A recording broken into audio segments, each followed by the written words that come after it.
cómo comenzar a trabajar desde la Subsecretaría de Transparencia y Anticorrupción, sabiendo que somos un país altamente vulnerable al tema de transparencia, al tema de corrupción, como lo hemos visto en los últimos años? La gente tiende a decir que todo se soluciona echando a los corruptos, ¿verdad? Y mandándolos presos.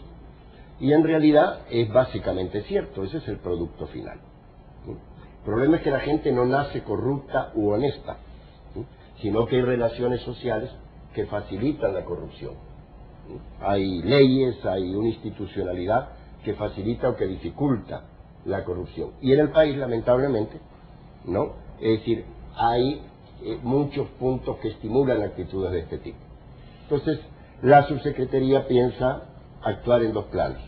En el primer plano, tratando de que la casa esté más limpia. O sea, limpiando, ayudando a limpiar, a poner reglas nuevas en las entidades del Poder Ejecutivo, porque es una entidad del Poder Ejecutivo. Y lo segundo es cooperando, pero también exigiendo que otras instancias del país, como la Fiscalía, la Corte de Cuentas, la Corte Suprema de Justicia, el sector privado, la sociedad civil, la Oficina de Probidad, asuman actitudes más prácticas, más consecuentes que lo que se necesita. En el pasado siempre se ha tenido a bien considerar de que existen instituciones que velan por que los fondos públicos se manejen de la mejor manera. Tú lo mencionabas, la Corte Suprema de Justicia, la Corte de Cuentas, la Oficina de Probidad, la Fiscalía, etcétera, etcétera. ¿Cuál es la diferencia en este componente nuevo ahora? ¿Cuál es? La diferencia es la siguiente. Una cosa es que usted diga que en el Estado deben haber organizaciones independientes que fiscalicen a las demás. Eso es muy importante, es fundamental que existan, es fundamental que sean de verdad independientes y que jueguen su papel.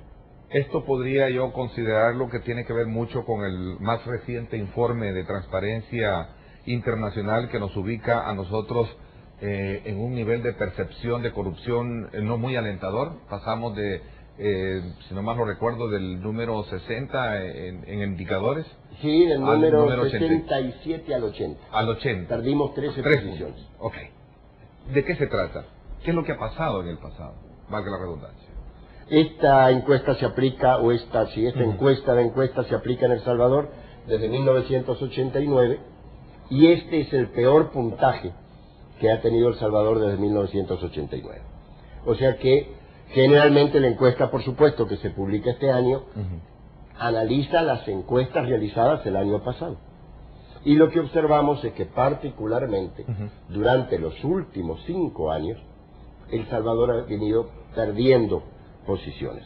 Su mejor posición fue un puntaje de 4.2, ha bajado a 3.4 en 5 años, y ha pasado desde la posición 62 en 5 años a la posición 80. Meter preso a un presidente de un país es un gran mensaje para quienes pretenden cometer este tipo de delitos.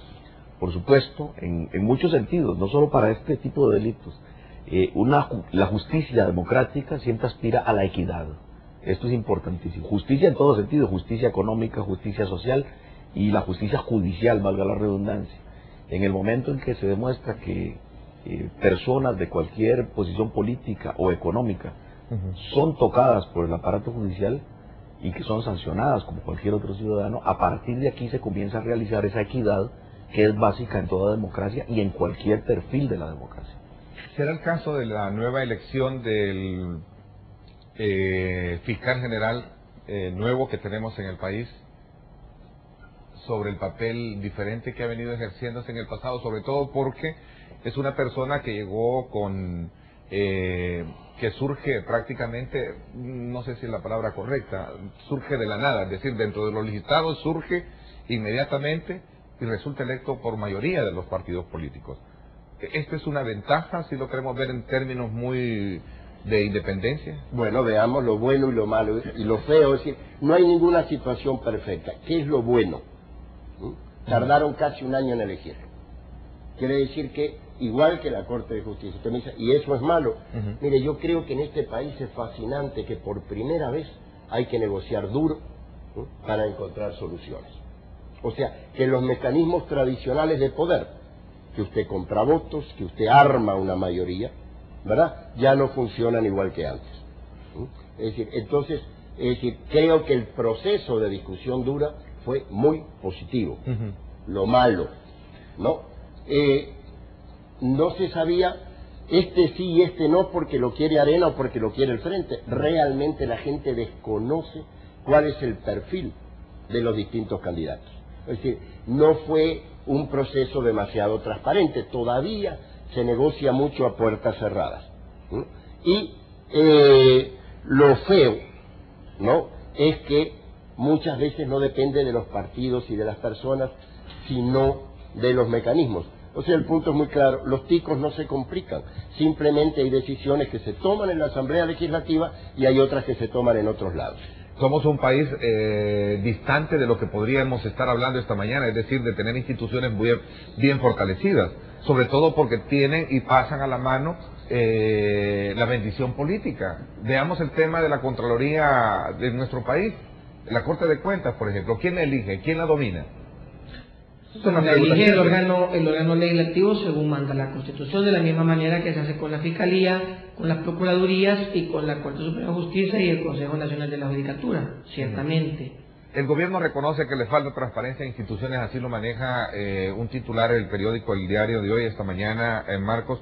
¿Reconoce que les falta transparencia? ¿Falta transparencia en instituciones como lo maneja este periódico? A ver, yo lamentablemente diría que ese es un título poco transparente, ¿verdad? Es decir, lo que es cierto es que hay un reconocimiento a que en las estructuras del Ejecutivo en general hay que hacer un esfuerzo importante para avanzar en la transparencia. Eso tiene que ver con la cultura institucional, tiene que ver con la profesionalidad del servicio público, tiene que ver con un conjunto de cambios.